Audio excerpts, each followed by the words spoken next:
Let's go live to Queen's Park right now, where Premier Doug Ford is speaking to reporters.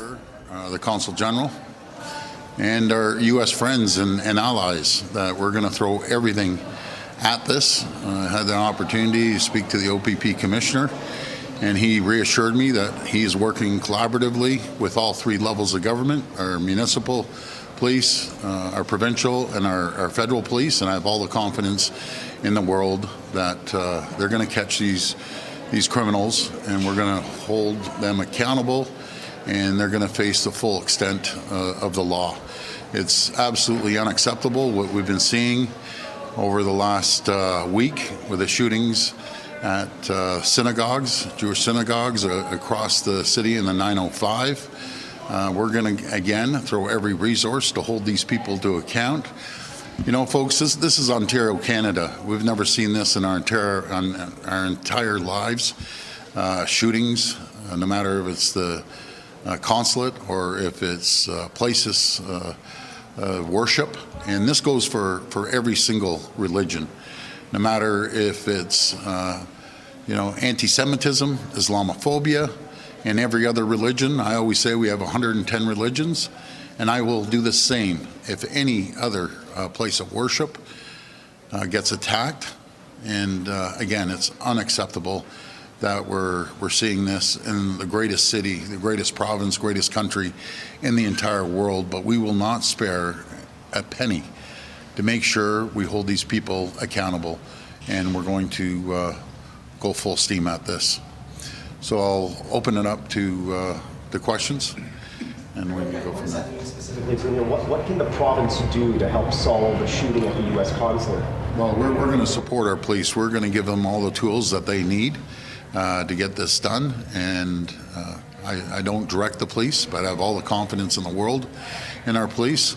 And I'm very confident we're going to apprehend these criminals, and they're going to face full extent of the law.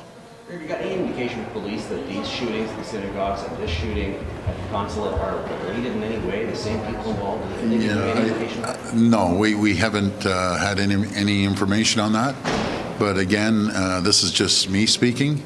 I believe there's sleeper cells all over the world, as we know. They're in the U.S., they're in Canada here, and we have to weed these people out and hold them accountable. Because again, folks, we all grew up here, very peaceful, loving communities all across the province, and for these people to be doing this, they need to be caught, and they need to be thrown in jail for life. You had a briefing on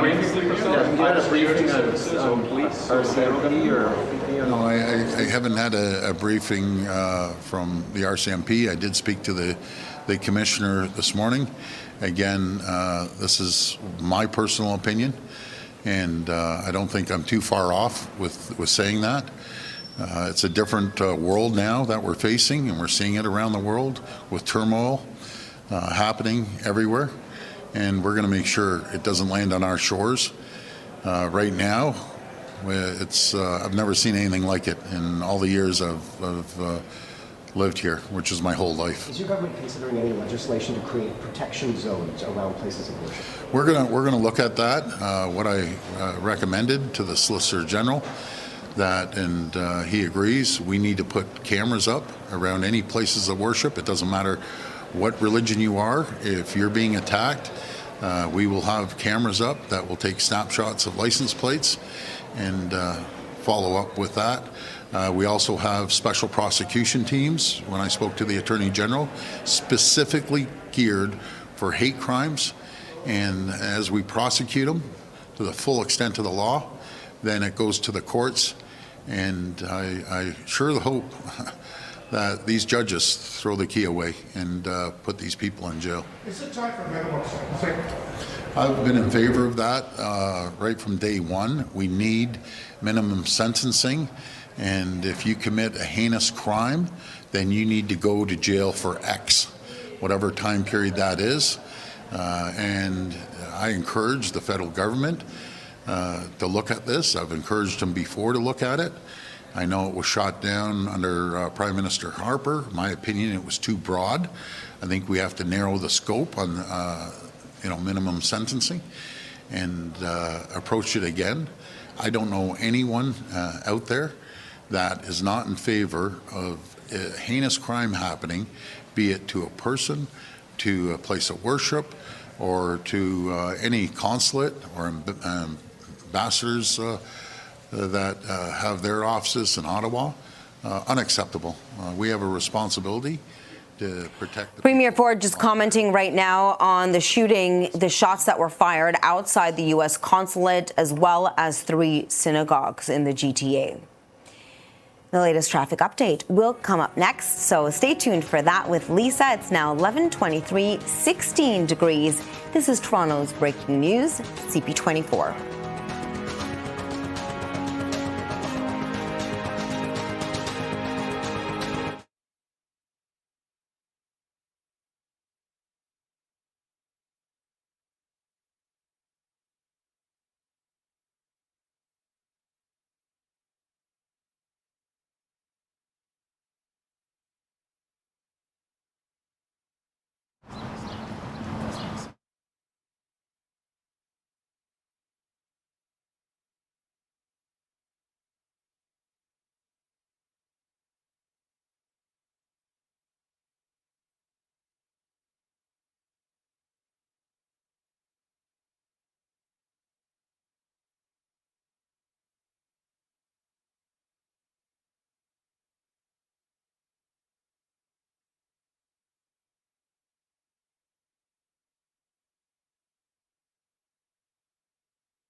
Very glad to see that they did U.S. clearance at the airport, but we need this.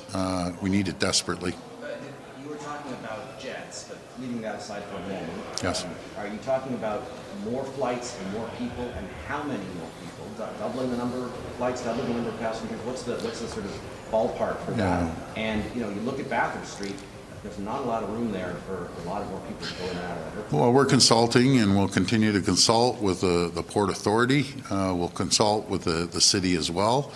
But we need this. This is an economic driver. It's a crown jewel. Very few cities that I know of anywhere in North America that have one airport literally right downtown. Chicago, we know we have O'Hare, we have Midway, but that's more on the south side, but still they carry a number of millions of passengers. We need this. We need it for the people, the convenience, economic development, and there'll be an increase in flights as well. Yeah, I can't answer that right now, but once we have more details, I'll be able to get back to you. Yes. It's been about a year an issue when it has come to this debate, moving from these turboprops to jets. How will the province address the noise that's created by these jets?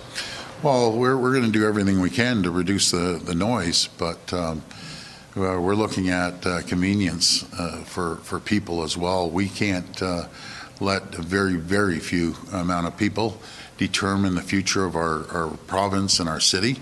So we're going to work with them as much as we can. I know they were working on they call it the whisper jet.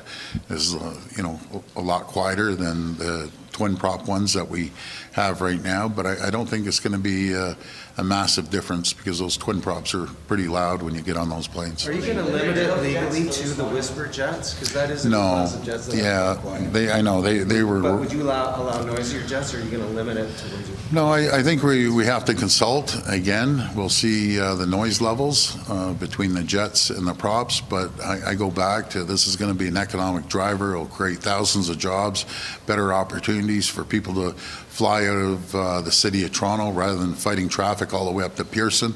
Again, Pearson does a fine job, but it's pretty congested right now, and it's all about convenience for people that want to fly to a destination anywhere, including down to the U.S. or across Canada to other cities.